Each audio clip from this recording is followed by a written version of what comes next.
Hello बच्चों। यहां लिखा गया है horizontal frictionless rod is threaded through a bead of mass small m. The length of cart is L and radius of bead is small r and it is very small as compared to the length. मतलब हम इस bead को एक point mass consider करेंगे. Initially at t is equals to 0, bead is at the right edge of the cart. The cart is struck. As a result, it starts moving with velocity v naught towards right. When the bead collides with the cart's wall, the collision is always completely elastic. What is the velocity of the bead after first collision? Clear है? तो देखो यहाँ पे होगा कि जो बीड है वो तो अपनी पोजीशन पे ही रहेगी क्योंकि इस पे कोई भी एक्सटर्नल फोर्स एक्ट नहीं हो रहा है। बट ये जो कार्ट है वो यहां से स्लाइड करते करते जब किसी इस पोजीशन पे पहुंचेगी तो बीड अभी भी अपनी पुरानी पोजीशन पे ही है।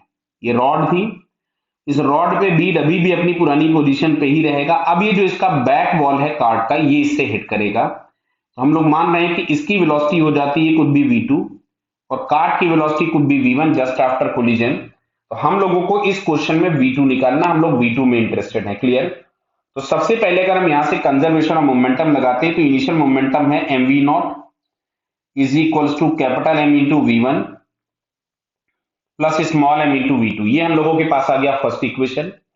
सेकेंड, अगर हम कोएफिशिएंट ऑफ रेस्टिट्यूशन लिखें तो relative velocity just after collision upon relative velocity just before collision, और कोलिजन इलास्टिक दिया हुआ है सो कोएफिशिएंट ऑफ रेस्टिट्यूशन 1 हो जाएगा। तो v2 minus v1 is equal to v not. इसको हम इक्वेशन नंबर 2 लिखते हैं। We are interested to find the value of v2। तो एक काम करो, इसको कैपिटल M से डिवाइड कर दो, तो v not v1 plus small m upon capital M into v2। इसको हमने फर्स्ट इक्वेशन लिख दिया। अच्छा, इक्वेशन नंबर 1 और 2 दोनों को हम ऐड कर देते हैं, तो इसको मैं पहले रीअरेंज कर लेता हूं। Into v2 is equals to v not, और जो सेकेंड इक्वेशन हम लोगों के पास है दैट इज v2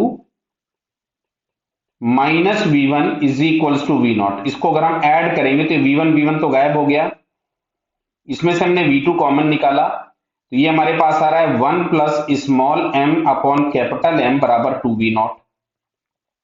क्लियर?